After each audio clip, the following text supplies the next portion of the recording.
So, good morning students. Today we'll start with the new chapter in genetics, and I just hope you have gone through the revised syllabus of class 12th and you have also gone through the deleted topics.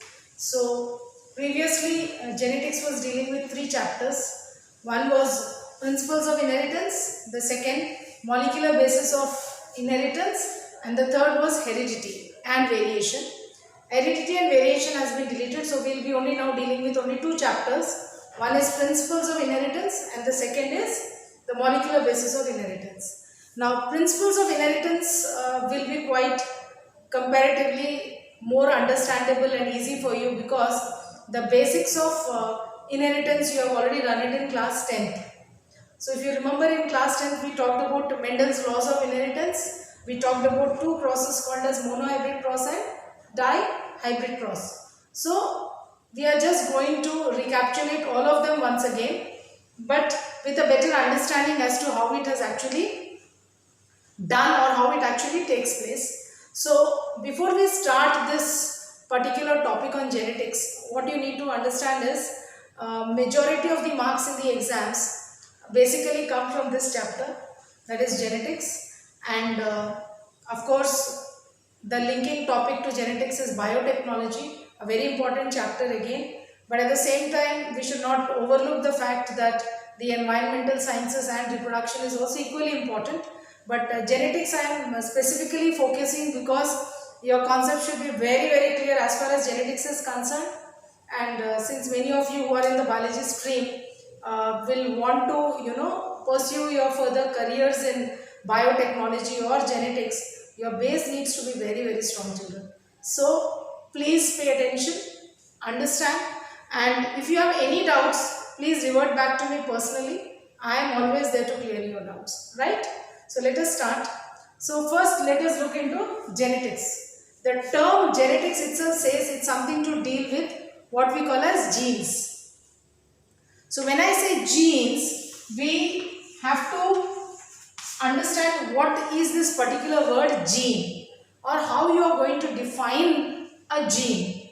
So whenever we talk about a child looking like the father or the mother or the grandparents or maybe some uncle or aunt, we usually use the word genes. The child has inherited the genes of the grandparents, or they have inherited genes from the mother, and the child is exactly similar or very much a look-alike of the mother.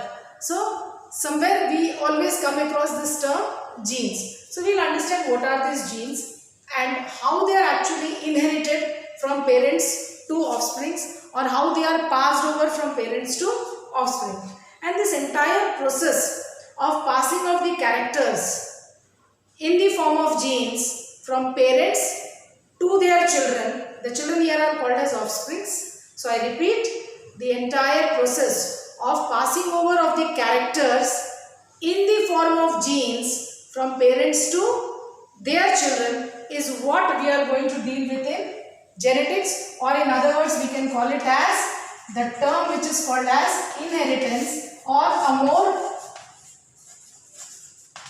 common or a synonymous term for inheritance is going to be heredity.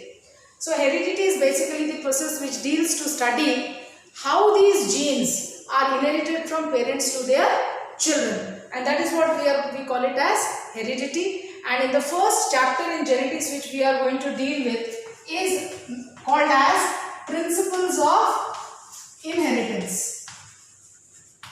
It's called as principles of inheritance. But before we start this entire topic, we need to understand certain terms, and we have to be absolutely clear about certain terminologies which are associated to genetics. So first we are going to discuss the terms, understand the terminologies, and then we will go step by step and proceed, so that each and every topic or each and every word I use is absolutely clear. Right, children? So this is just a small introduction to what we are going to do. So in the next clip I will start off with the terminologies, and then we'll continue with principles of inheritance. Thank you, children.